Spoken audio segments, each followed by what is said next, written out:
now.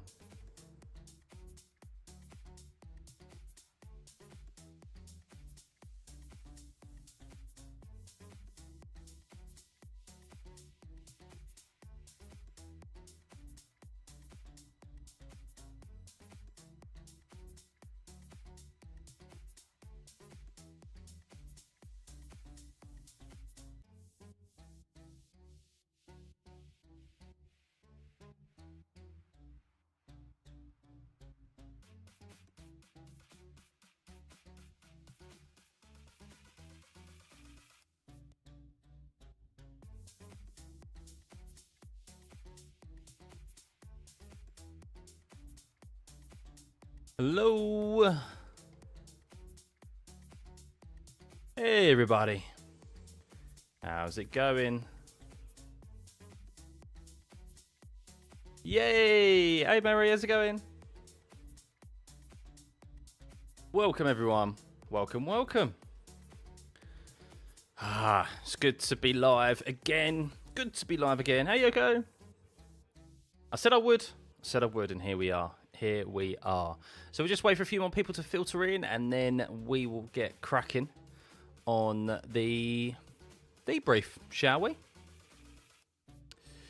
You think Max will still have a hard time, Haji? Well, get your votes in. Get your votes in. Oh, why has Nightbot just deleted all your messages, Mary? I do apologise if Nightbot's just put you out into a timeout. I'm sorry about that. They obviously don't like caps being spammed, so apologies for that. But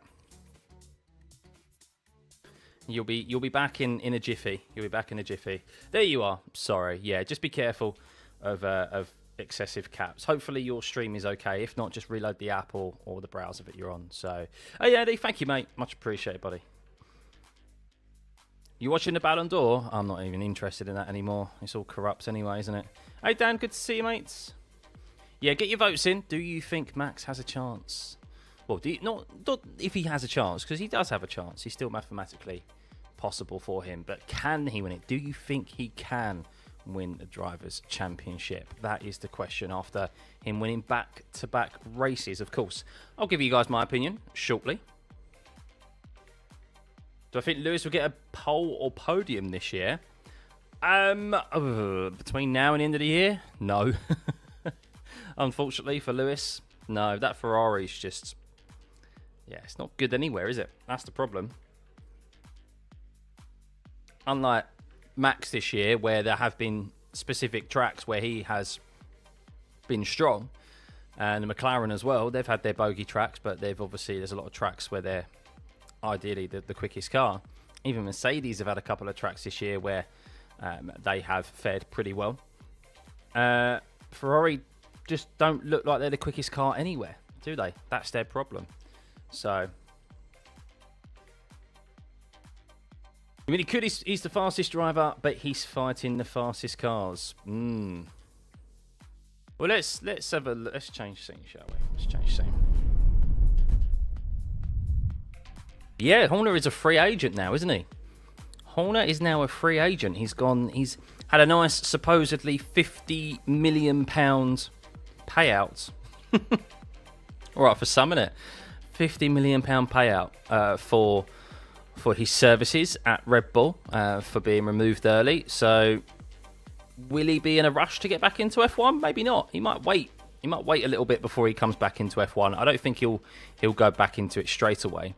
I think he'll be back in F1 in some capacity, though, Christian Horner.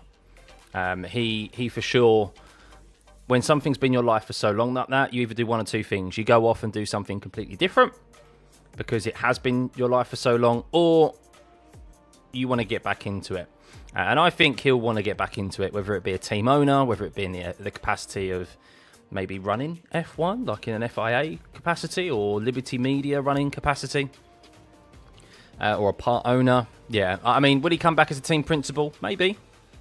Another challenge, or a team owner. Maybe that's more appealing to him, considering he's now got a shed load of cash behind him. Depends what Jerry thinks. Exactly, Dan. Exactly. Will Daniel be making his entry back into 2026? Who's that? What, Ricciardo? No. No, he pretty much he's already said that he's pretty much done with racing. So as I just mentioned there, when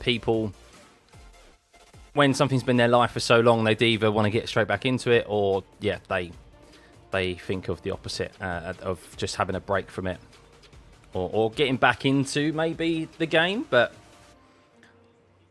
not in the same capacity as a driver. And I think Daniel Ricciardo's at that age now. I think he'll get back into racing at some point, but it won't be F1 cars or single-seater cars. It'll be maybe IndyCar has always been rumoured, maybe NASCAR or something. I don't know. These guys, the thing is, these guys, they've got, unlike us, when the majority of us, when we retire, we won't have millions in the bank when it comes to retirement, whereas these guys do. So they have the world is their oyster in relation to kind of what they can get up to, really. So thank you, Ab, much appreciated. Yeah, it was a lovely birthday yesterday. That lamb roast that I had yesterday was beautiful. Goose fat, roast potatoes as well. Oh, unreal, absolutely unreal. So yeah, no, just a chilled birthday. Now it's on to looking forward to my little one's first birthday, which is next weekend, not this weekend, next weekend, and then yeah, my the missus 30th. So yeah, 2 milestones. Just thankful for a pension if I get to retirement. Exactly, Dan. Daniel changed the course of a career after going to Renault. Yeah, I mean, look, in hindsight, Daniel Ricciardo, should he have stayed at Red Bull? Yes, he should have done. But I see why he left at the time as well. So McLaren, really, I think even, honestly, I think he should have stayed at Renault for a bit longer as well.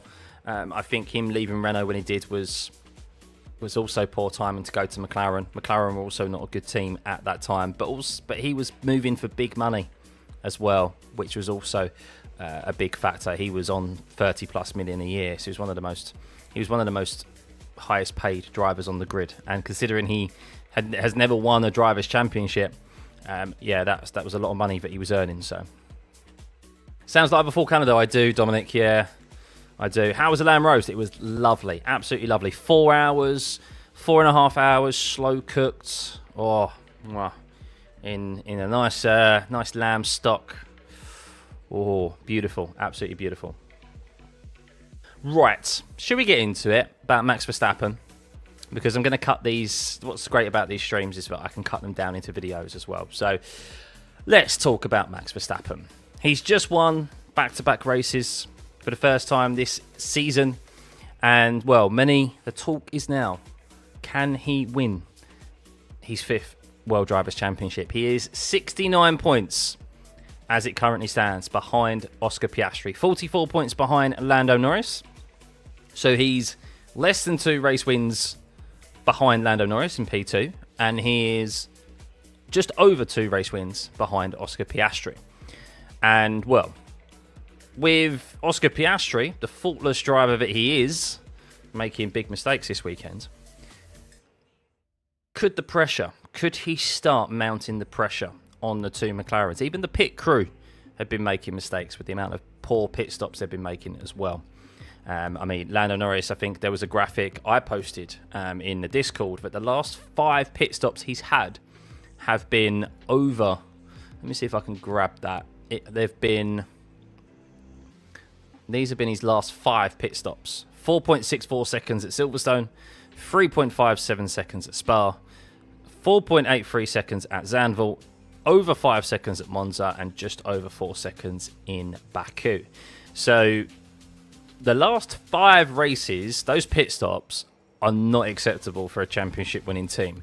And then when you compare that to his teammate and even Max Verstappen's pit stop times, they're just way too much. We know what happened at Monza. We know what happened yesterday at Baku as well in particular. I do think that extra 2 seconds cost him P5 yesterday. And I think he would have ended up...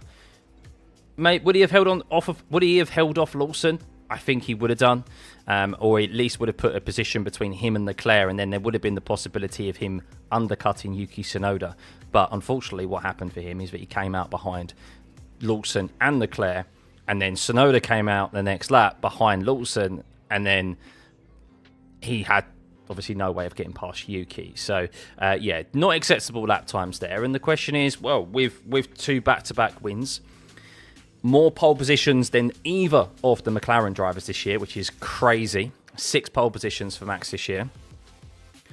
Can he close that gap? It has been closed before. Sebastian Vettel in the past, he won the last 9 races in the championship in 2012. Is it 2012? Was it 2012? Or was it his first one in 2011? I can't remember which one it was. Or was it 2010? Whichever championship it was where he won the last 9 races, he came from quite far behind and no one expected him to do it. So, can he do it? You guys in the poll think, yes, he can. Just 56% of you think he can do it. 44% of you think, no, he cannot. And I think he can't do it. There we go. I don't think he can do it. You can hope that he can do it and never say never, because who knows what the McLarens can do. We've seen them make multiple mistakes now. How will Oscar Piastri bounce back? Of course, heading to Singapore, which is a tough race weekend for him to bounce back. Was it 2011, Shakir? Fair enough, yeah, 2011 then. Will he be able to do that? And will the McLaren be strong? I still predict that, unfortunately, these last 2 race weekends have fallen into that perfect window of operation for the Red Bull. I've said it before, if you've tuned into the watch-alongs, which I'm sure those of you that are listening now have done so, the Red Bull has a fundamental weakness this year, and that is in the medium to high speed corners. It is when there is more downforce required on the car at those tracks, the Red Bull becomes a liability in relation to the McLaren anyway, and sometimes it's slower than the Ferrari and the Mercedes, and it just can't look after its tyres. Simple as. The last 2 race weekends, we've had literally negative degradation. I mentioned it yesterday in the race stream that we were seeing Max go quicker and quicker and quicker, arguably every single lap. And that shouldn't be possible. We should see that while the car is becoming lighter because it's burning off the fuel load that it's got in from the start of the race, that should be negated by the degradation in the tyres. Whether it be from the abrasiveness of the circuit or whether it be from just temperatures. And we've seen in Monza and in Baku the last 2 races where we've had drivers get quicker and quicker as the tyres have got older and older as the race goes on. That's ridiculous. We saw Esteban Ocon go the whole race distance basically yesterday, barring 2 laps on the same set of hard compound tyres. And that is where Max and Red Bull have been strong all season. And they are in particularly low downforce circuits as well. We saw him at Suzuka, where you run probably a medium downforce setup there. You don't run necessarily low downforce, but you run medium downforce. You don't stick a load of downforce on there because you still want top speed and to be difficult to overtake down the main straight, which is where the primary overtaking spot is. That was newly renamed. That was a newly relayed track surface in Sector 1, which is the Center S's, where that is where pretty much all of the load is on the tyres, and that's where we see the abrasiveness and the degradation occur. Because that was relayed, we saw none of that. He won it. Out-qualified and outpaced the McLarens, and it was difficult to overtake there. Saudi Arabia, he finished second, qualified on pole. That was also a more medium to low downforce package, really. And yes, he fell behind Oscar Piastri once Piastri obviously had to give that position up to Piastri. But he was strong there again because there was no degradation on the tyres. Went strong there. Miami, there was more degradation this year. More so the temperatures, and he struggled there, but he still did well, and obviously got into the lead there. So that's one in the past where we have seen tyres. As the years have gone on, the tyre selection's got better at Miami, but the Red Bull's always done well there. And then we look at the last 2 race weekends, no degradation, shock horror. He's pole position in both of those and wins the race comfortably because he's got no challenge from the McLarens, who their advantage isn't in the top speed. They've been slowest in the speed traps for the majority of this year. So the answer is, can he win between now and the rest of the season? Yes, he still can, but I think he's only going to win probably Vegas and where else have we got? Vegas, maybe Mexico, because we always see that be a boring one-stop as well. And it's quite a unique circuit because you're not necessarily running low downforce, you're running the highest downforce package spec that you can run. But because the air's so thin, it's pretty much a low downforce package setup anyway. That's how it translates to. So there's going to be no deg at Mexico. There's going to be probably no deg in Vegas as well, because we know it's cold and because a low downforce setup is required. That's where the Red Bull comes into its own. He can't do that at Qatar. He can't do that in Abu Dhabi. Maybe he can do it in Abu Dhabi, but the thing is, in Abu Dhabi, the tyres do degrade there, and you do have to be careful of the temps. Singapore, he's not going to be strong at, I don't think. USA, he's not going to be strong at, and Brazil. Yes, we know he goes well there, but that Red Bull this season is not going to be better than the McLarens at Brazil, in my opinion. So that's my logic as to why I think Max Verstappen, if the McLarens don't collide into each other and have multiple DNS between now and the end of the season, why he won't win this, because he's not going to win the last 7 races of the season, just because of the nature of those circuits. There's not enough of them that fall into the Red Bull's strength. And it's not to say Max isn't strong at those tracks, because we know he is. Singapore's the only track on this calendar where he hasn't won yet, which is crazy considering how many wins he has in this regulation set. I think I saw that he has more race wins combined than the rest of the field at the moment. So yeah, he's been completely dominant in this era, but this season it's just a bit too far. There's too many tracks that they just haven't fundamentally made a good Red Bull car for Max. But we've seen it multiple times this year when the car is in that right window for him. He gets pole position and wins the race pretty much. So yeah. Welcome everyone, by the way. That's my welcome for tuning in to my discussion as to why I think Max won't win the championship. But I'm hoping that he will actually get involved. What I am hoping is that there's enough track, and I'm thinking is that there's enough tracks remaining.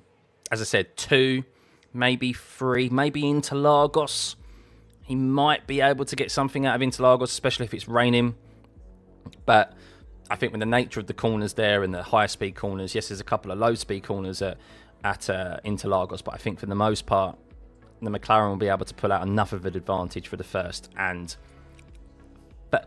sector and the first half of the second sector to get ahead of Max and beat him. But I think there's a couple of circuits here, as I said, Mexico and Vegas, where he can properly mix it up and get in between those McLarens, which is going to make it spicy for the end of the season. For the championship.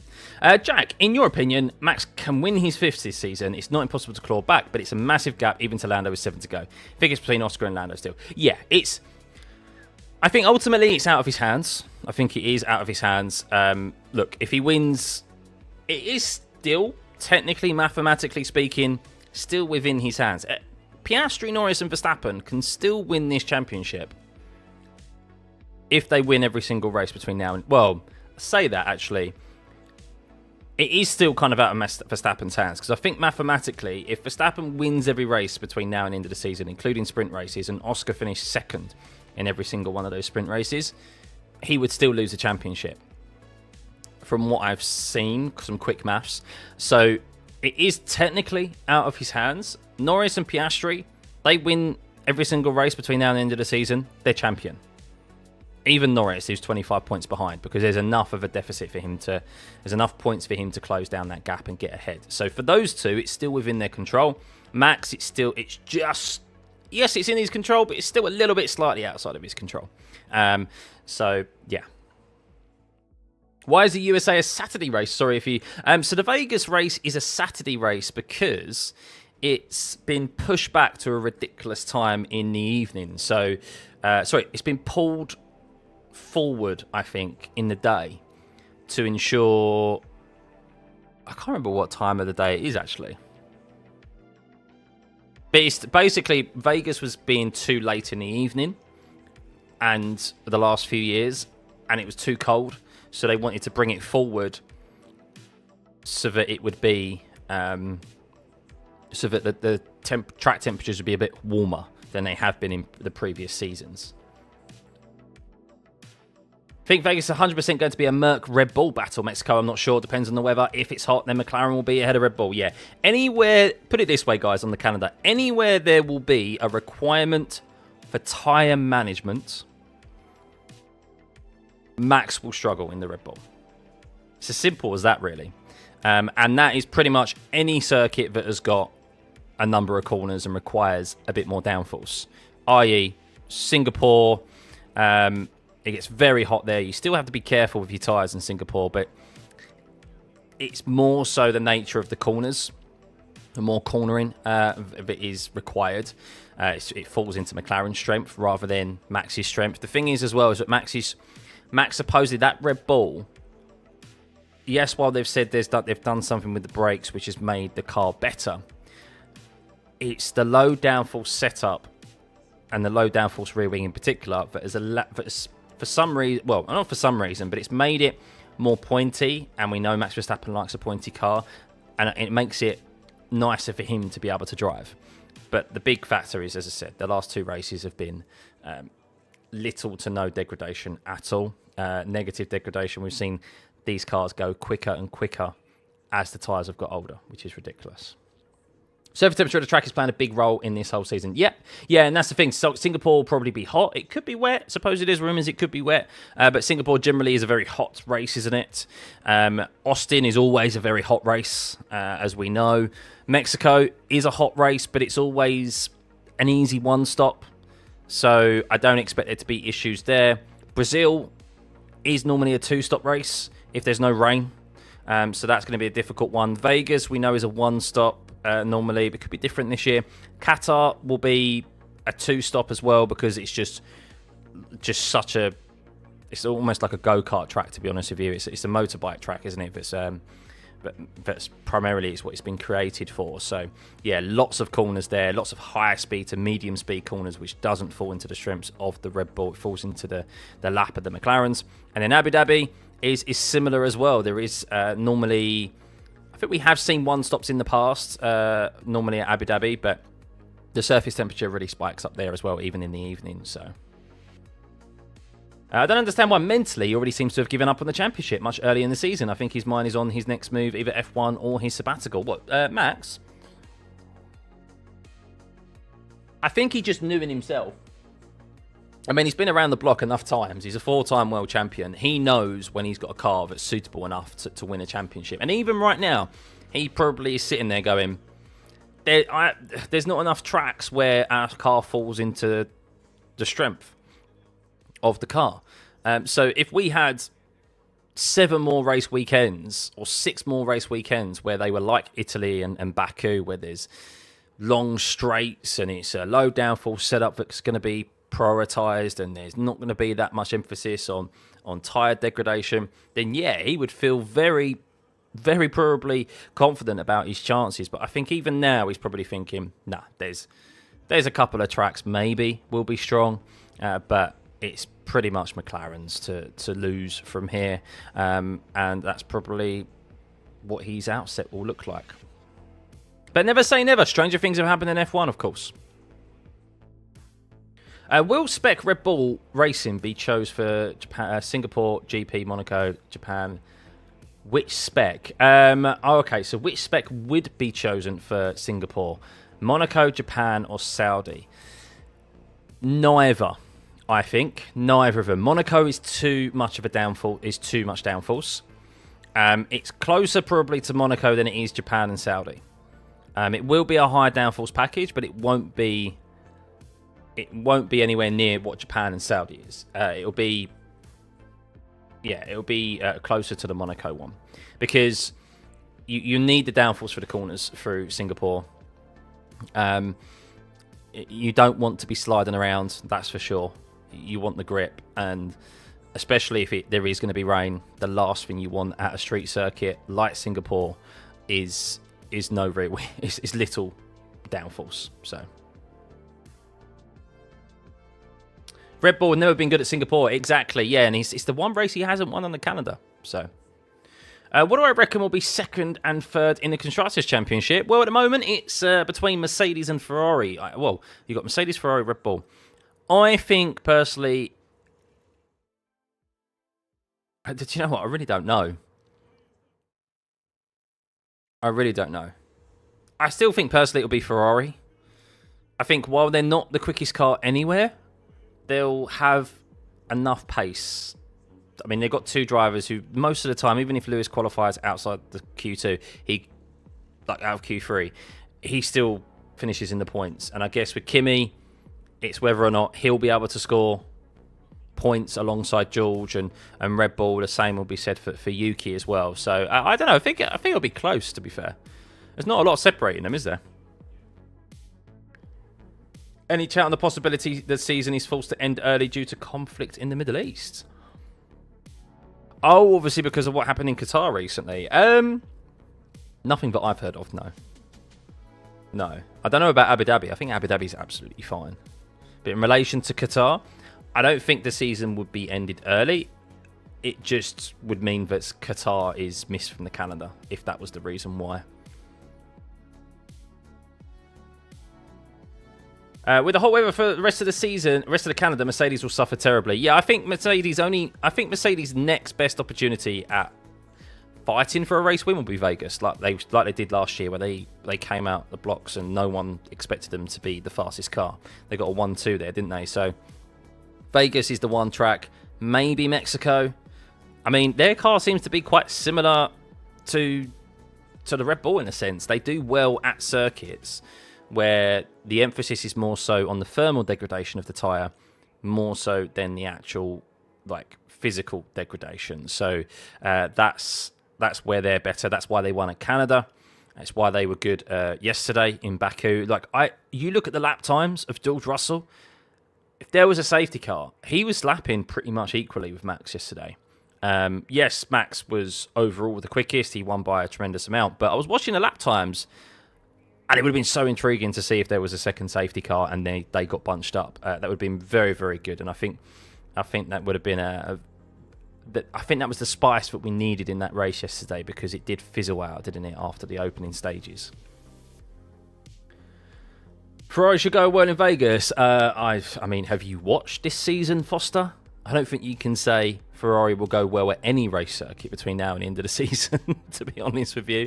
I literally think Ferrari's only way of winning a race this year, and Lewis's only way of getting on a podium this year, is if there is some carnage ahead of him, ahead of both of them, and they're able to capitalise on it. I just don't think they've got any... I don't think there's any track between now and the end of the year where they will be the quickest. Because if a track falls into the strength of the McLarens, they're going to be the quickest. And if there's the low downforce races, like we said, Vegas and Mexico, where there's not obviously as much degradation and so forth, it's going to fall into the lap of Max in the Red Bull and George in the Mercedes. So, yeah. Did I ever think Sainz would be on the podium before Lewis? No, I did not. What a result for Carlos Sainz yesterday. I did not think Carlos Sainz would be on the podium before Alex Albon, to be honest with you. He has done a tremendous job yesterday. He has had a lot of poor luck this season. That is for sure. However, I do think that he has not performed as well as he should have done.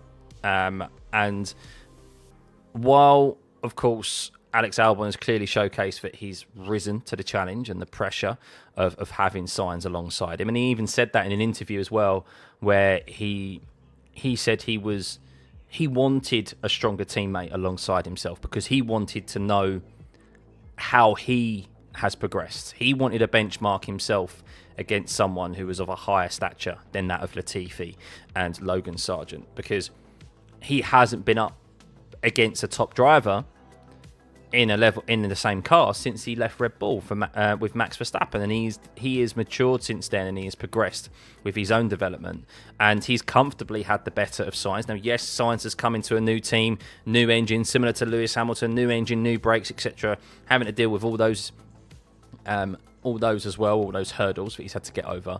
But we all expected him to do a lot better than he has done. Some of it, I think a lot of it, I think a lot of his poor performances have been covered up with the narrative that he's had poor luck. Some of it is true, but there's a lot of it that has been down to just his lack of performance. But yesterday and the weekend in general was not down to that. It was down to some of it was luck, of course, the timing on Saturday, but he still got the lap in, still did that, and he still held his own and finished P3 yesterday when everyone thought he'd drop back. So, yeah, great performance. It's what he needs, and it'll be interesting to see if he can kick on from this. It's a sort of performance now where he needs to kick on and do what Albon's done for the most of this season and consistently qualify in Q3 and push for those top 5 positions, because the Williams is capable at a lot of circuits to do that, as Albon has shown. And Sainz yesterday as well.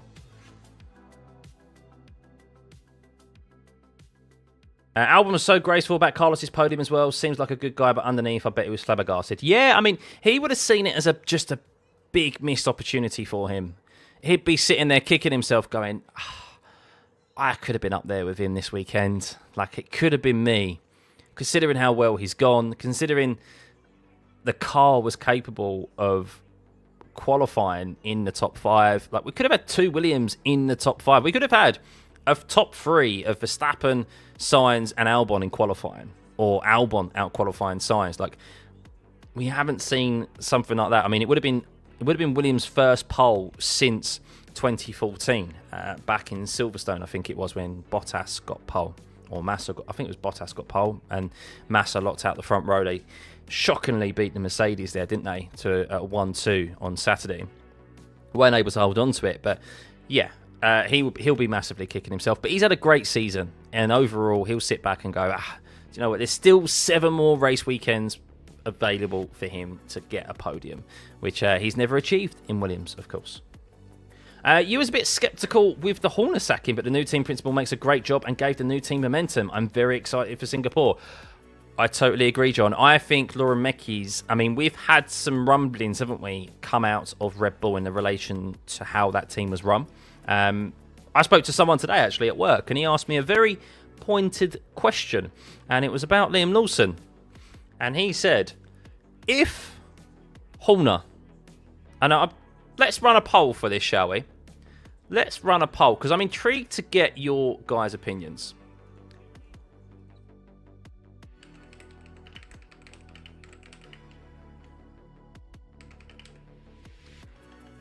So,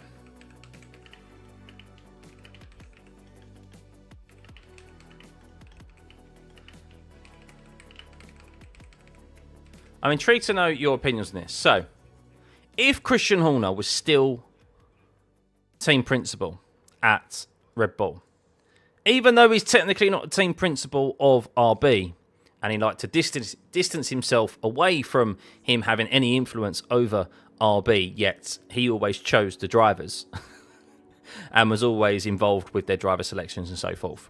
And we know shenanigans have happened with taking fastest laps away and things like this in the past with that sister team. Do you think there would have been a coded message of some sort, or there would have been some implementation of Lawson having to let Yuki Tsunoda through yesterday? I know I thought that was a very good question from my friend at work. And I'll let you guys get your votes in, because I'll let you guys. I have 2 thoughts on this, to be honest with you. It's neck and neck, 50-50, by the way. Results of Spain, P10 and Austria DNF diminish the chances of World Driver Championship and Max. Let's see, it's not over until it's mathematically over. Yeah, that's true. I think there's been some other poor performances, though, from Max throughout the season, though, that have kind of diminished his opportunities. They were kind of nails in the coffin I say nails in the coffin, like half putting the nails in the coffin to his championship hopes, really, there. Any plans for a trip to a race next year, Jordan? No, not really, mate. As I said, my priorities have changed now, obviously, with having a little girl. So, I've always kind of said, like, if the opportunity arises and I can get something for cheap or whatever, then maybe. But my priority is taking my family on a holiday next year, and yeah, doing that really and looking after them more so than going to a race weekend. And look, if a sponsorship opportunity came up or a partnership opportunity, then I would do it, of course. But yeah, not really out of my own pocket. So, and it's just so expensive now these days, and just a lot, isn't it? Really. So. They mentioned about Lawson and Yuki in F1 TV coverage. It would be too blatant. Personally, I think there should be a ban on team connections like this in F1. I don't disagree. So, 14 votes. Not many, but it's something. 64% of you think yes, it would. No is 36%. I think there would have been something. I am a very cynical person. As I've got older, I'm getting more and more cynical. And I think that there is enough. There has been too much circumstance over the years where things like this have happened, where I think, yes, maybe he would have lost that position to Lawson. Lost that position to Yuki. I just think they would have done. I do still think that Lawson had a metaphoric, literal, maybe even a literal telephone, or maybe he just leaned his head back down the pit wall and just to the RB pit wall would just go,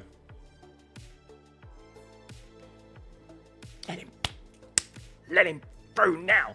Maybe that's what he always used to do to the RB. So, and we never saw it on the TV cameras.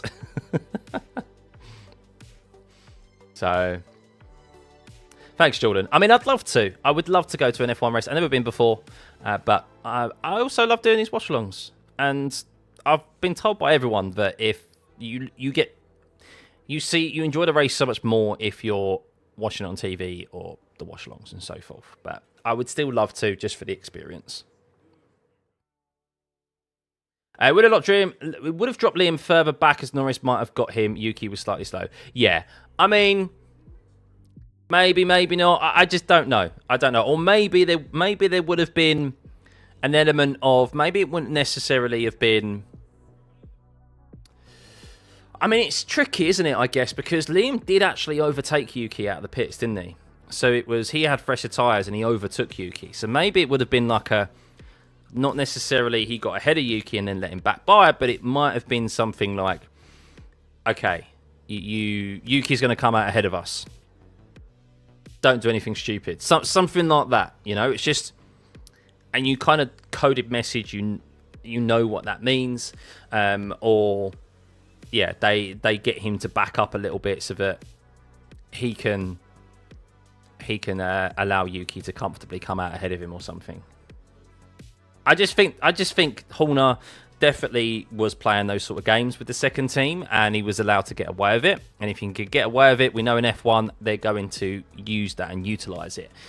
So Lauren Mekies has come out recently, and he's obviously shown and detailed that Max was basically having spare parts of the newly updated parts for his car held just in case he would get damage.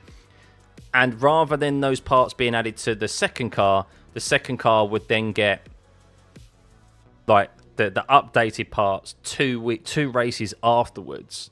By then, Max has already got a new set of parts. So the second car was always so far behind the cycle of receiving updated parts. And that's why at the start of the season, you generally used to see Perez be, to an extent, a level playing field with Max. And then as the year went on, Max would get those updates first, and then Perez wouldn't. It'd be behind. It'd be in a slower car. And we know the development is aggressive in F1. And if you don't stay on top of the development, then you're going to fall behind. And that's what Perez was struggling with. And then the same with Lawson. Lawson struggled with the car from the outset because it's always a very difficult car. But Yuki's also suffered the same this year as well. So that is something that he came out. There's always been the theory that the second driver, the second car, the cars were never equal. And in effect, they weren't. But also, you dump all your eggs in Max's basket, don't you? Because he's justifiably put himself in that position to warrant those parts. But yeah, that's kind of unprecedented. I don't.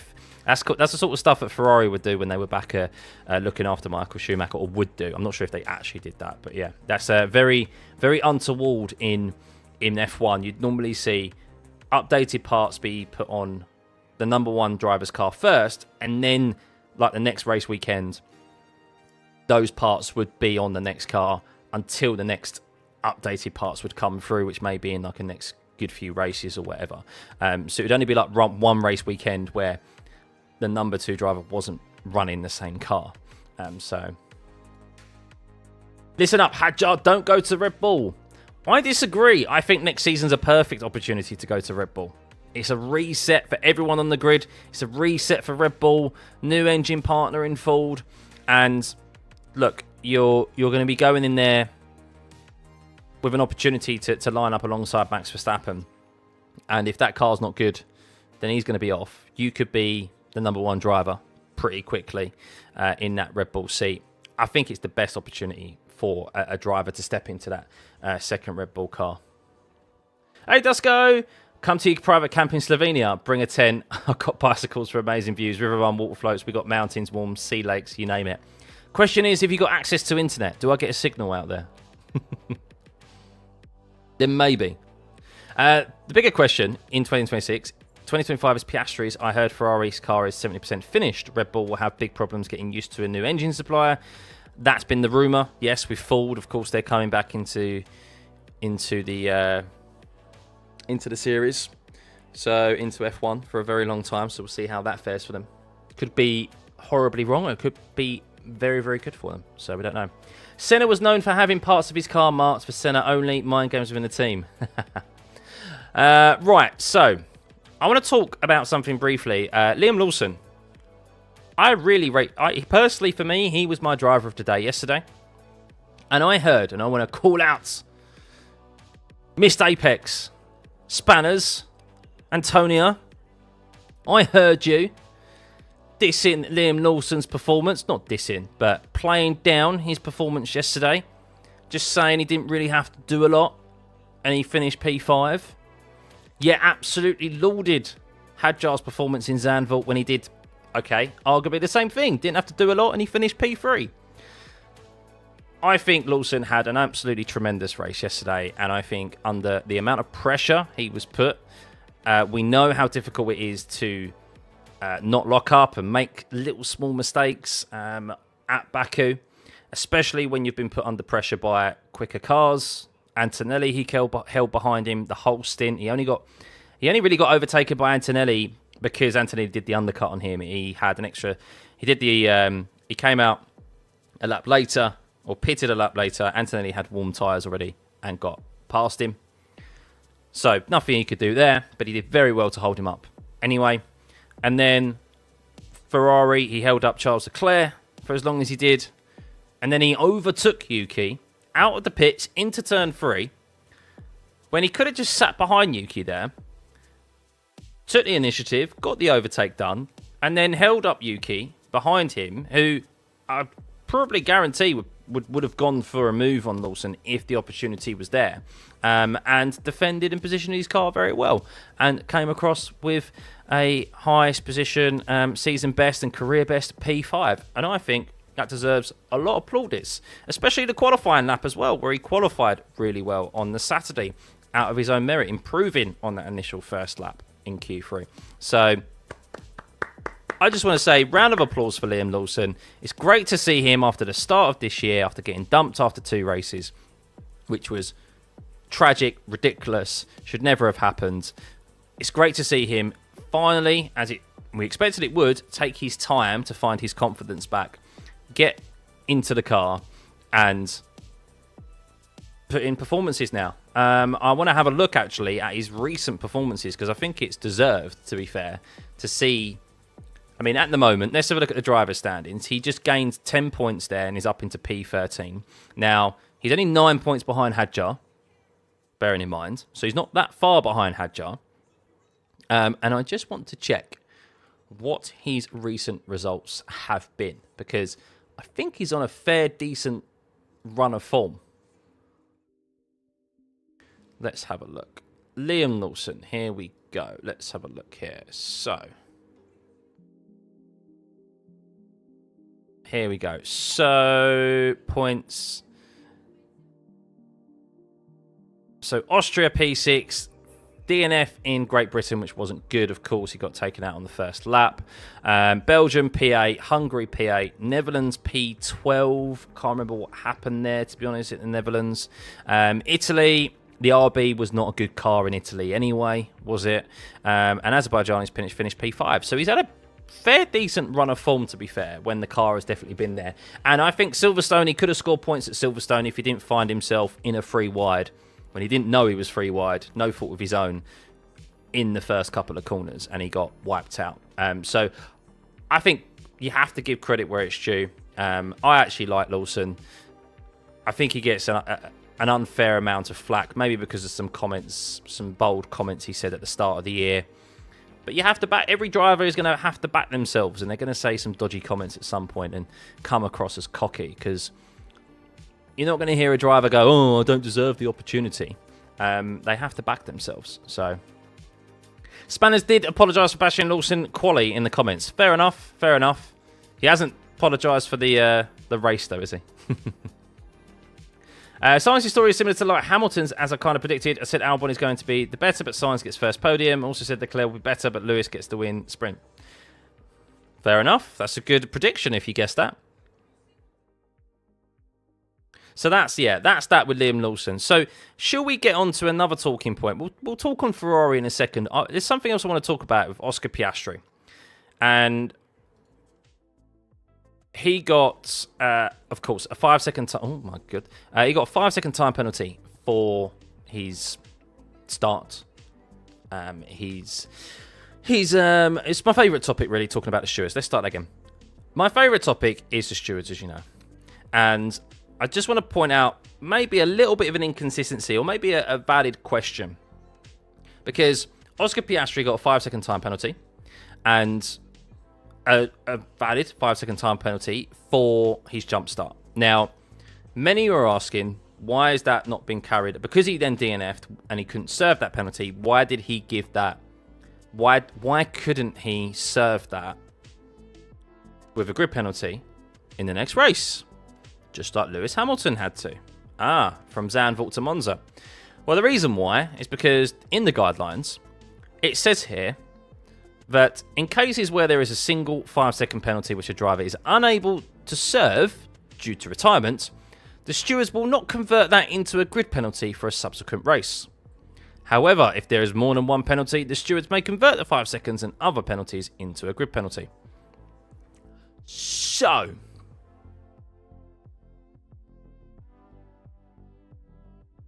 I think that's okay.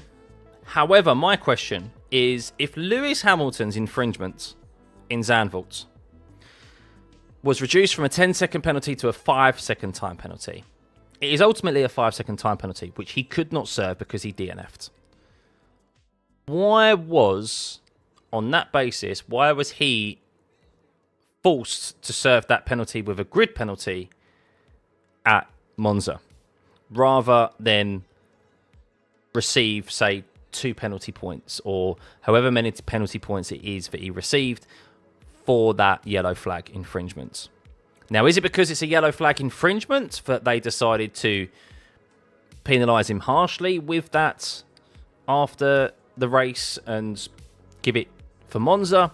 It shouldn't have been penalised after the race anyway. It should have been given way before the race even began. So he wasn't able to serve it, and on this basis, I feel like there's an inconsistency here. But even if you reduce a 10-second penalty to a 5-second time penalty, well, that's a 5-second time penalty regardless. And he should. I don't know. I just feel like there's an inconsistency here. What do you think, guys? What do you think? Different stewards, of course, again. I'm not saying Oscar Piastri should have got a grid penalty for that, because ultimately the DNF is worth more. It's more of a punishment than a 5-second time penalty ever would be, you know. But I feel like Lewis Hamilton also should have had an opportunity to serve that in the race. He wasn't able to. He DNF'd, and he should have never had that carried over to Monza. So, if it was a 10-second penalty, it's more serious, so they feel it should be propagated. Like a red card is an instant free-match ban, but yellow cards carry a ban only if collected over several games. Aha, yes, but then they said the 10-second time penalty was reduced to 5 seconds because they acknowledged that Lewis had lifted and tried to slow the car down, but he just hadn't done it enough to their liking. So, I don't disagree that Lewis should have got a penalty, but I disagree that he received it when he did, which was after the race, should have been before the race. And even so, based on this, surely he's been unable to serve it due to retirement, and it should not have been converted into a grid penalty for a subsequent race. That's just, I don't know. There's nothing that specifies here that it's whether the penalty is before or after, you know. I just feel like Lewis and that they could have fought that harder if they wanted to, but hey-ho. Liam was 12th in Zandvoort because of the clash. Ah, that's it. Yes, I knew something happened at Zandvoort. I forgot about that, Ross. So yeah, going back to Liam then, just briefly. I know I'm going a bit back and forwards here. That also could have been points in Netherlands. So that also was a potential point scoring race as well, because they were fighting for 7th at the time, wasn't they? 7th and 8th. So yeah. He's been on a very good run of form. So, one rule for one and one rule for others. Funny penalty was for first Italian GP. As I said, Aaron, as I'm getting older, I'm getting more cynical. And I do think, ultimately, it's just humans ruling upon other humans. And there are biases. And some humans don't like other humans. And when it comes to decision making, sometimes decisions are made to unfairly punish someone they don't like as much as another person who would fall under the same penalty and the same breach, you know. And until we get AI overlords, we're never going to get decent stewarding, I think. But I'd love to hear their further reasoning as to, okay, if this is the case, why was Lewis's? Is it because, the initial penalty should have been 10 seconds? And that's why he had to serve that in the next race? Like, make it make sense. That's just what I think. I've heard some people say in some comments saying that it's because, it was a safety breach, so that's why, yes, it was carried over to a grid penalty. It's not the same type of penalty, but in here it doesn't specify. It says in cases where there is a single 5-second time penalty, and it says if there is more than one penalty, the stewards may convert the 5 seconds and other penalties into a grid penalty. But there wasn't more than one penalty to Lewis. There was just a singular penalty for Lewis. So I don't know. I think contract speak and so forth, you could tear that apart, to be honest with you, and you could ensure that Lewis didn't get that. So, we're all pawns in a king's game, Dusko. I know. I try not to think about that because it's depressing, but hey ho. Double yellows, yeah, it is a serious matter. But then you can still give that penalty and give him sufficient penalty points as a point to that. And obviously it goes back to the point of where he should have ended up serving that in that race, not the next race anyway. So what's my thoughts with Ollie on getting a rubbish car all season when he looked to have the potential to be a top 10 driver? I don't think he's had a rubbish car all season, Jordan. I think with Ollie Bearman, he has had at points in this season a very good car. The problem for Ollie is that he's binned it or he's caused a red flag and given himself a 10-place grid penalty when he has had a good car. Monaco, he should have qualified in the top 10 and finished in the points. Silverstone was absolutely egregious, and he had the car, as he showcased in the race, to finish in the points? Because I think he finished... Let me double check here. I think Bearman... Did he finish in the points or did he finish 11th in... He finished 11th, but bearing in mind, I think Bearman started dead last in that race. Let me see. The qualifying. So he actually... No, he qualified 8th. So he qualified 8th, but he had a 10-place grid penalty and started 18th, made up 7 positions and finished P11, just outside the points. So imagine if he finished 8th in that... Started 8th in that race. And we know Antonelli pitted early. We know Russell pitted early. Like, there was opportunities there for him to score really good points. He could have very well been the one who ended up on the podium instead of Nico Hulkenberg that race. But it was because of obviously his negligence there that he got that. So just, he's made some rookie mistakes this year that have massively cost him. And Haas have been a bit of a flaky team. 1 week they're quick, 1 week they're not. Don't really know what sort of Haas is going to turn up week to week, to be honest with you. I don't think they really know so much about where their car is. I mean, where's Ocon? So Bearman has 16 points. Ocon has 28 points. So Ollie's red flag last weekend was probably more caused by the fact he'd smacked turn 15 previously. Oh, really? Really? Yeah, that would make sense, Ross. If that's the case, that would definitely make sense, because I remember saying at the time that was a very light touch of Ollie Bearman into that wall. It was... We've seen harder hits side on, and they've got away with it. And that would... Yeah, if he's already weakened that suspension arm from a knock in turn 15, then only a couple of corners later, he hits the wall again. Where there's less give because it's not a Tech Pro barrier, of course, it's a concrete wall. Yeah, that would make total sense. I just feel for him. Hope next season he can showcase his skills and be over his rookie mistakes. Yeah, I think he will. I think there's... The good thing is about Bearman, and I've always said this, and the rookies in general, is that they've all got pace. They've all got pace. And as you expect in a rookie season, they're going to make mistakes. And that's why some of them have been brought in this season. That's why Antonelli has been brought in this season, because why not allow him to make mistakes now in a season where they don't expect the team and have the car to compete for a drivers' championship and a constructors' championship? Why not allow him to make those mistakes this year? Get it out of his system. Get used, all of these drivers, get used to the circus for his F1, and then 2026, no one knows who's going to be the quickest. But what if one of them does? What in the off chance one of them does have opportunity to fight for podiums, to fight for a championship? Obviously, Mercedes is more likely than Haas and Audi next year in Bortoletto. So, yeah, why not do that? And because then they've already got a year behind them, and they're going to be more likely to convert those good race finishes when they find themselves in those positions, rather than maybe, excuse my language, shit in a brick when they do find themselves fighting for a podium position or something, you know. The other thing about the Baku race was seeing how 60% of the drivers are equally fast. It's just the car and setups. These guys are good. Yeah, I saw that comment, Dusko.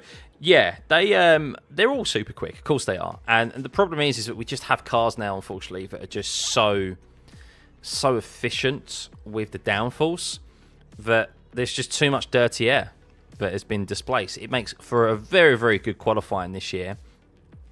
But when it comes to actual racing, like, there's no way that we should not be able to see drivers overtake at Baku.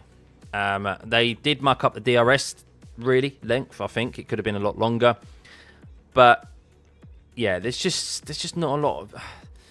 Unfortunately, on these low downforce tracks, when they all run skinny rear wings, there's still so much dirty air that's displaced by the actual car itself, from the underside of the car and just the bodywork, that yeah, you're making the DRS less effective. And there's less opportunity to make those moves. And also on the lower downforce tracks in particular, there's less degradation. It seems to be that, yeah, there's less degradation in those tyres, sometimes negative, as we've seen the last 2 weekends. And that makes it nigh on impossible to kind of overtake unless you've got a significant tyre advantage, or there's that one. You got one lap, that undercut, as we saw yesterday, where they have to make use of that extra lap of warmer tyres to get ahead. Otherwise, they find themselves stuck behind. So it was funny how this year Lando didn't gain a single place from 7th last year, 15th to 4th. Yeah, I guess the McLaren was... I mean, it was different last year, wasn't it? I think... Was the DRS longer last year as well? I feel like the DRS was a lot longer last year.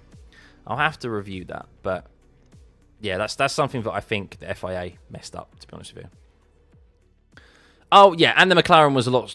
Yeah, also, well put, James. The McLaren is a lot slower in a straight line this year than it has been, than it was last year. So, in relation to the teams around them. So,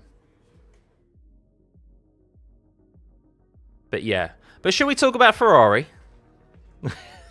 Everyone's favourite team. Oh dear. What about Ferrari this weekend, eh? What can we say about them? What can we say about them? We've touched on them already. And they were 13 kilometres an hour slower than the RB without DRS, were they, James? Yeah, that's significantly slower, McLaren. They have been like that all year. They should use a push-to-pass button from now and no DRS. I think, isn't a push-to-pass system coming into 2026? Along with Active Aero? I think it is. Ferrari, shambles. A great way to describe Ferrari at the moment, yes. So, should we run through Ferrari's weekend? Because they actually started off very positive.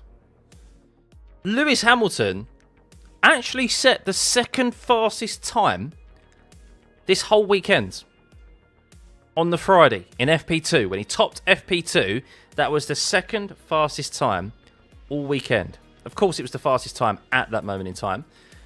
And what do Ferrari do? What do Ferrari do that they all so often tend to do? And Lewis Hamilton, because I do blame Lewis as well.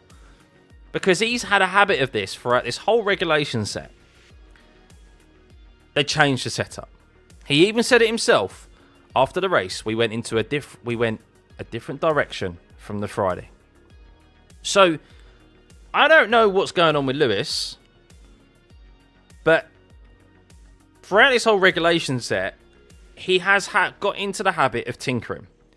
Now on Friday, if he has got that car into a decent window, bloody stick with it. Make some little small tweaks here and there, maybe with the front wing angle change or something.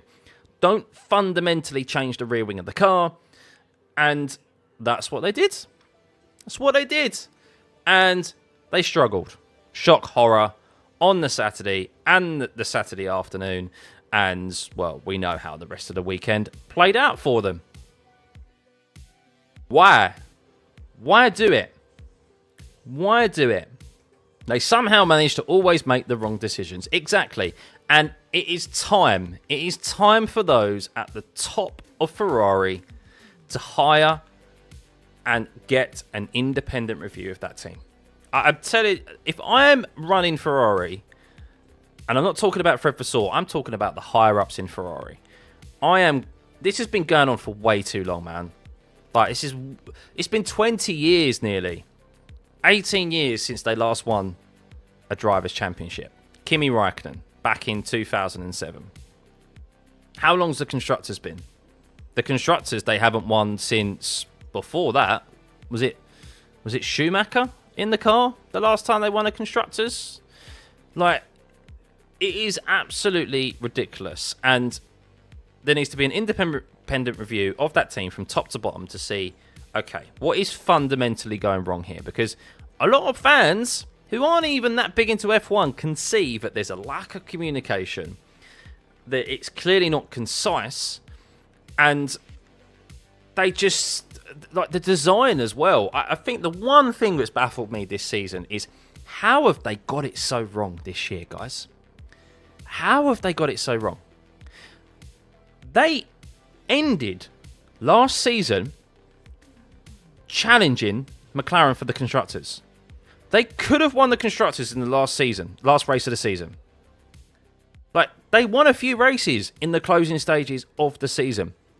And I was coming into this year thinking, well, not very high expectations for them, but I was expecting Charles, potentially, not Lewis, Charles, to be the guy that was challenging the McLarens and maybe Lando for the championship. I did, unfortunately, write Piastri off at the start of the season, and he's massively proven me wrong.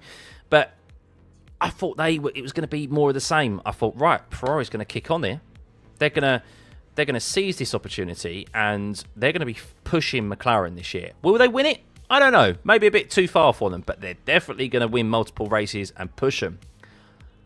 And they decided to change their concept entirely.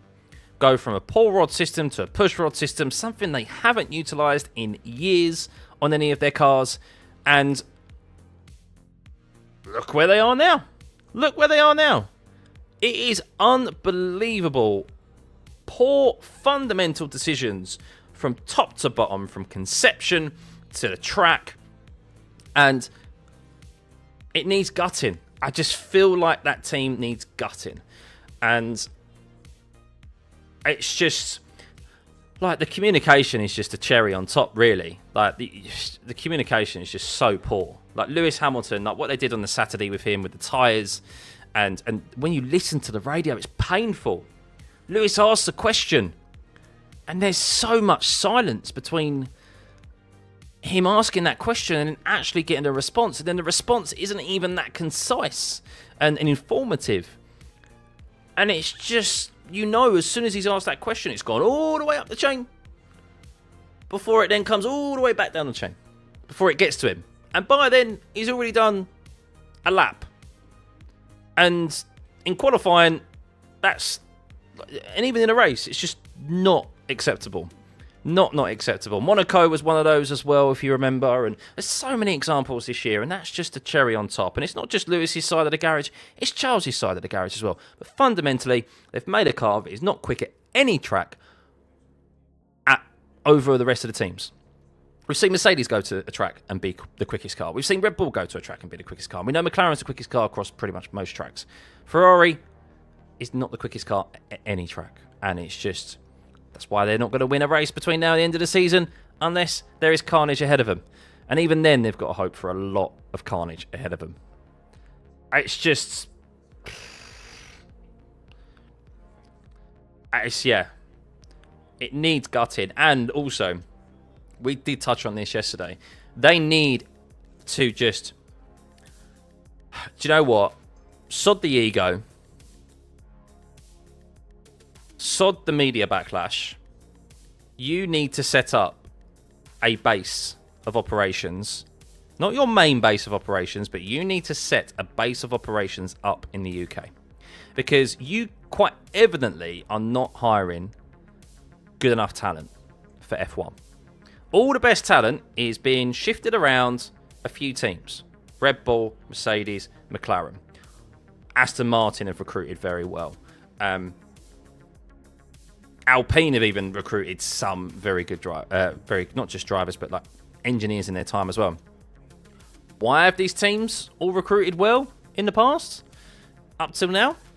Because they're all based in Milton Keynes or in the UK, the southeast of England. They're all within 2-hour drive of each other, at most.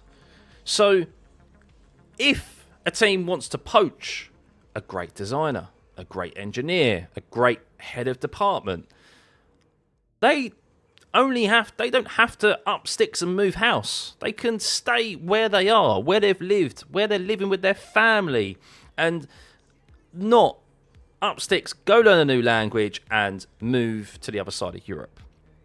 And that's where Ferrari are falling short right now. It's where they're massively falling short. They're missing out on all of this talent. It's one of the main reasons Adrian Newey didn't want to go to Ferrari, but it's because supposedly they were against remote working, for one, and he didn't want to up sticks and move to Italy in his mid to late 60s. It's not what he wants to do. Maybe if he was 10 years younger, maybe he would, but he's not. So they missed out on Newey because of that. And then there's also the work culture as well, which Lewis has touched upon. Lewis has touched upon the work culture, how they just seem to be so much more relaxed and just I think he's trying to get across, but they just don't work as hard in a polite way. I think that's really what he wants to say. And yes, it could be culture, and sometimes it's not the worst thing in the world to be in an environment that's a bit more chilled and relaxed. But quite evidently, the results show that what they've been doing for the last 2 decades has not worked. So they need to rip up the script, start again, get a base of operations out of the UK where they can have a UK-based operations, hire great talent there, bring the team into the 21st century, into 2026, and hire that talent and use remote working, use Teams, Zoom, etc. Whatever it is to get the best talent working together. Hire the best translators in the world and make sure there's no lost in translation. Because, yeah, they're about to approach 20 years without a Drivers' World Championship. Rant over. There's still enough of you in here. If you're still here, welcome. And I'm not even a Ferrari fan. Yes, I've always kind of had a soft spot for Ferrari because I watched Schumacher growing up as well. But I've never been a staunch Ferrari fan. I've always liked Charles Leclerc. Of course, the only driver I am a fan of is Lewis Hamilton, so maybe I'm more invested into Ferrari now because I want him to do well. But even so, like a team of their heritage, of their stature, not winning a championship for as long as they have done, at least even a Constructors' Championship, is like terrible. It's terrible. It's a pretty tall order they're facing. It's a mountain they're facing. Absolute mountain. And I'm not talking about the mountain. I'm not talking about Mount Everest on planet Earth. I'm talking about whatever the largest mountain in the solar system is. Wherever that is. Probably like on Saturn or something. So, yeah. 2026 will be the first year of stable team. No new names amongst drivers, engineers, etc. They'll win. Well, we'll remember this comment if they do, Dusko. We'll remember this comment if they do. Of course, Ferrari are against remote working. Did you see how rubbish the internet was during Monza? True. Saturn, gas giant, probably Mars. I did think about that, Dan. I forgot about my my lessons in the solar system when I was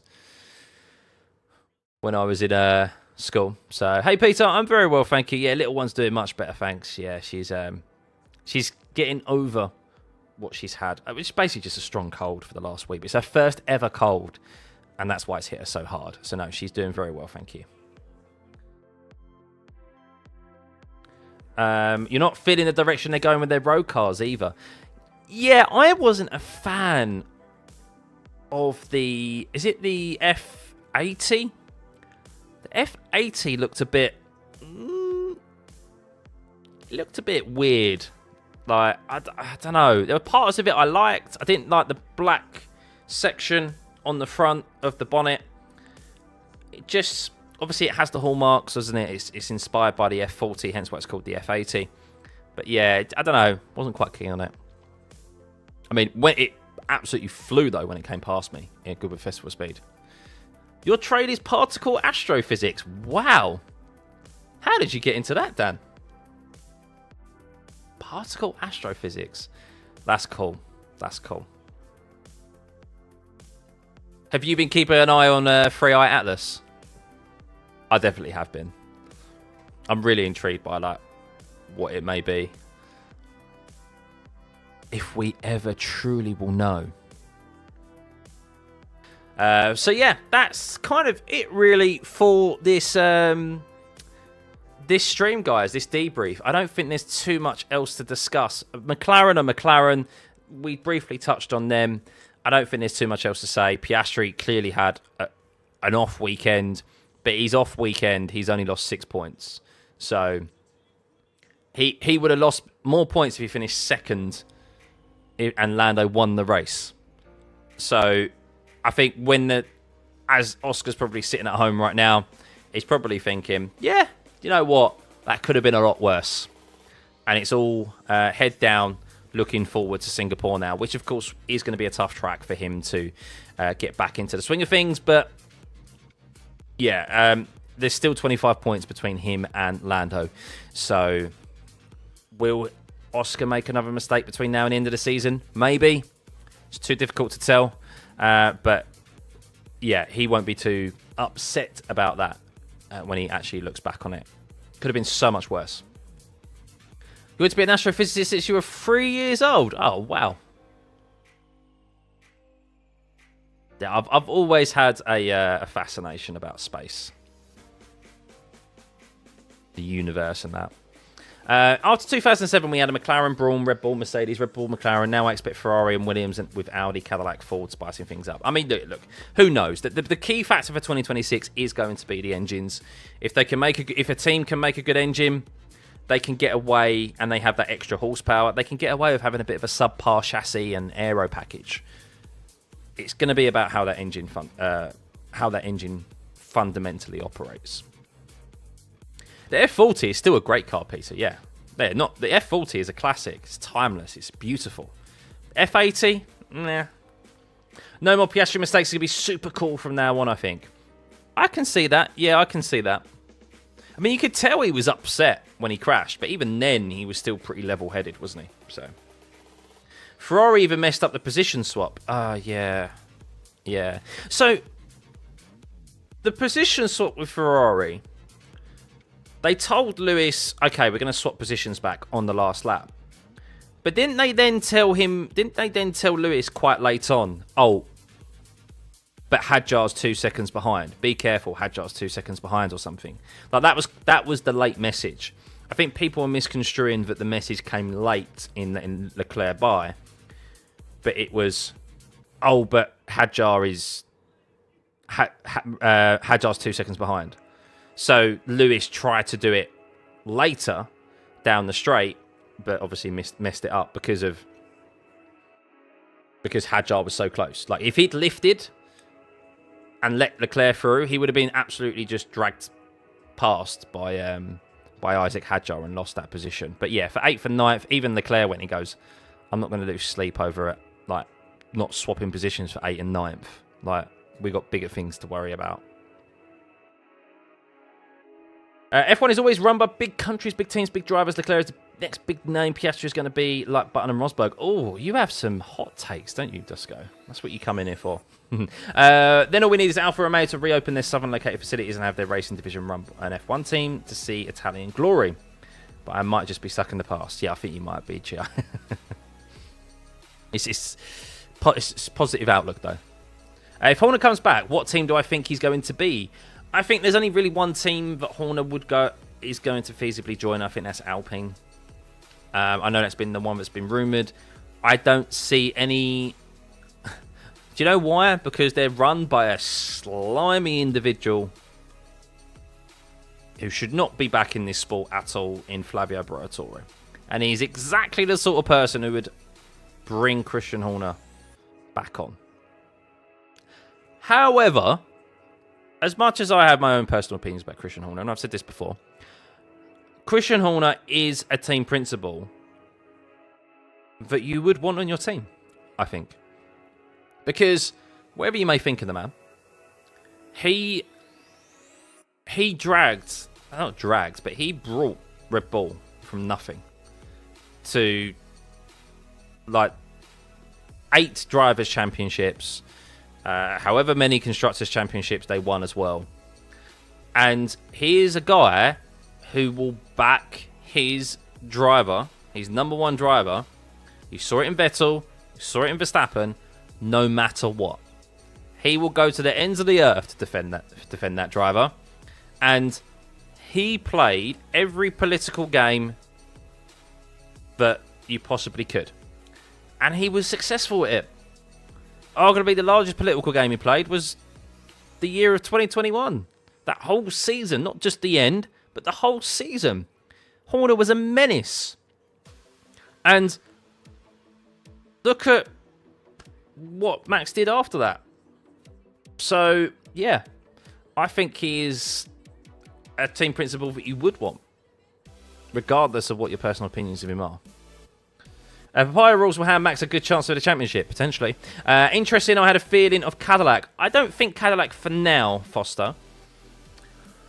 Would he go Cadillac? I don't know if Cadillac would want to be associated with him. That's the problem. Because I think he's had his reputation tarnished for a while. But it's like anything. Time is a healer, I guess, to a certain extent. He may stay a few years out of the sport. He might not have an as we touched on the start of the stream, he may have a few years out of the sport. Spend some time with his family, on his farm. I think it's a farm he's on. Or at least a very large plot of land with horses and livestock and stuff. And he may do that for a while. And then, do you know what? It's time to get back into F1. Everyone's forgotten about him. And yeah, the landscape of the sport has changed. And he comes back into it. Exactly. Look at Briatore. Exactly. So there'll be a select few people that will remember Horner. But there'll be many that don't and won't be too fussed about it.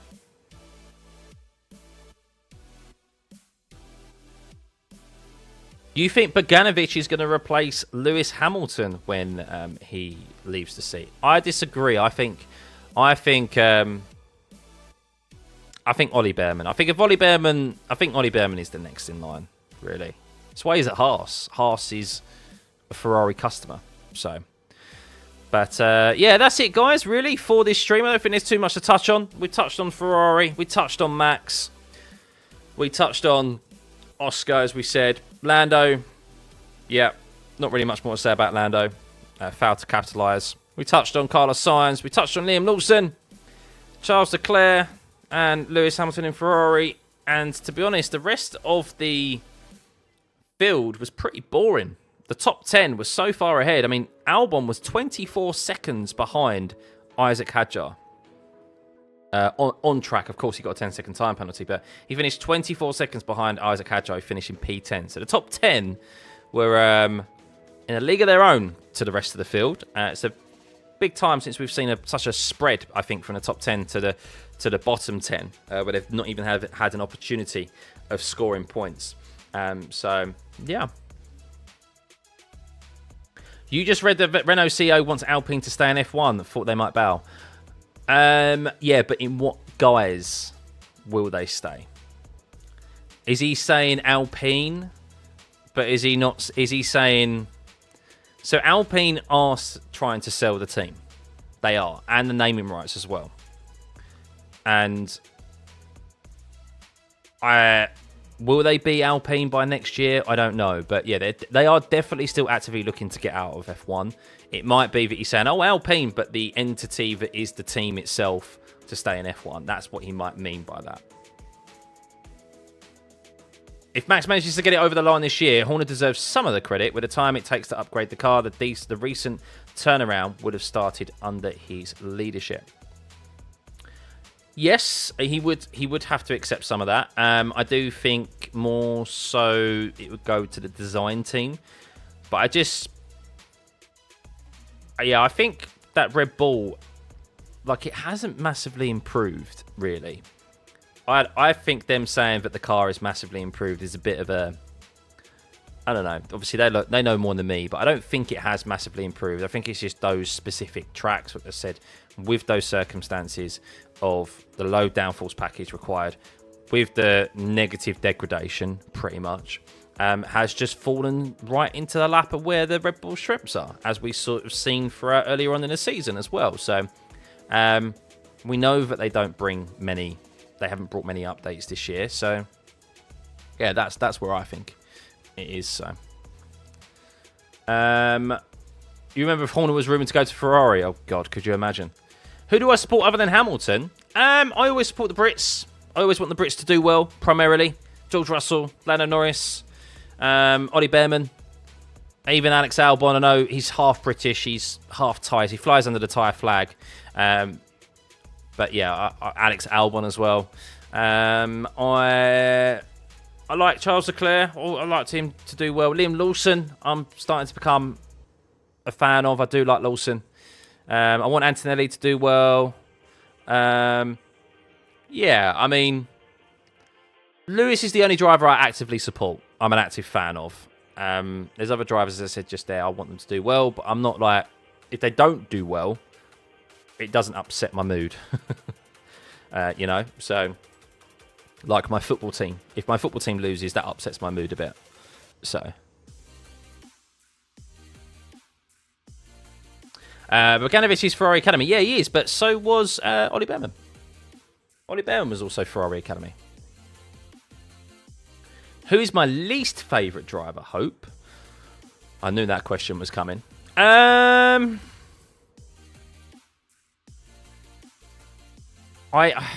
Purely because I think he's outstayed his welcome, not because of him as an individual.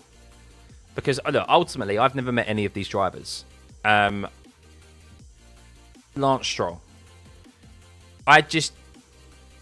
He needs to just leave the sport, man. Like, he's massively overstayed his welcome, and for that reason alone, he is my least favourite driver. Yeah. And I don't think he even wants to be in the sport. Every time you look at him, he doesn't seem to want to be there. You see some fan interactions from him, and you're like, he's a good dude. He has a kind heart. He seems to be a good dude. But he's clearly, I feel like, just going for the motions. Like, he doesn't want to be there. That's it for me, really. Everyone else, I don't think there's anyone else on there that I don't not like. So, like, I've said about Verstappen before, where I don't like the way Verstappen drives and goes driving and how racing has accommodated his driving style. That's mainly what I don't like about Max Verstappen out on track. But Max Verstappen, the person, I think is great. Palace beat West Ham on Saturday. I know. It's only going to get worse, apparently. With Graham Potter rumoured to stay for the next couple of games because they think the next couple of games aren't winnable. So let's lose them with Potter, and then let's bring in a new manager and start afresh after we lose more points. Don't get me started. This is an F1 stream. It's an F1 stream. Yeah, but Sweden-Bosnia market is going to be like that. After Lewis leaves, Norris will be first UK driver, not Bearman. Yeah, I mean, look, when Lewis does retire, and Alonso as well, there's going to be a bit of a shake-up, maybe. A bit of a shake-up. So, I guess the question is that we do have there are some good F2 drivers coming through. I guess Alex Dunn is another one of those as well. Is he going to hit a roadblock and not have any way through to F1 as a McLaren junior driver? Because those seats are locked out for a few years, aren't they? So, yeah, need some freedom up on the grid again, kind of, in the coming years, I guess, in the next couple of years, because otherwise we're not going to get any fresh new blood for a while. But anyway,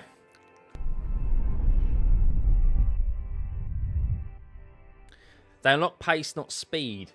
I wouldn't even say they've necessarily unlocked pace. I think they've unlocked it at certain tracks where McLaren, obviously, top speed is not their strength. It hasn't been all season. So, but yeah, that is it from me, guys. I hope you've enjoyed this debrief for what it's worth, and for those of you that are watching it back as well, I hope you've enjoyed it. Yeah, it's just an opportunity for us to go live and have a bit more of a chit chat, of course, because we love F1. What do we have coming up next? So the next race is Singapore in a couple of weeks' time. As I've mentioned, unfortunately, I will not be around on the Saturday. I'm going to try and I should be able to do the Friday practice sessions, but Saturday, FP3 and qualifying, I will not be able to make because it is my daughter's first birthday, and we have a first birthday party being held for her. So I'll be busy setting up and entertaining people and entertaining one-year-old kids. So that is my Saturday. But of course, I will be back for the race on Sunday, and I will be sure to go live extra early so we can discuss everything that has happened in qualifying. I may even be able to go live that evening once little one's asleep to have a catch-up on what happened in qualifying. But yes, we'll see you before then, of course. I'm sure there'll be more F1 news that comes out. I will be going live with some sim racing as well, getting back into that. But thank you for tuning in. Hit the like and subscribe button on your way out, guys. Thank you for getting us over to 59,000 subscribers this weekend. Massive achievement. We are well on the way to 60k and doubling our subscriber count from the start of this year, which was my goal. So yeah, thank you as always. Have a lovely rest of your Monday evening and the rest of your week. And yeah, hopefully I'll see you a couple of days' time, maybe, for a sim racing stream. So yeah, have a good one, guys. Bye.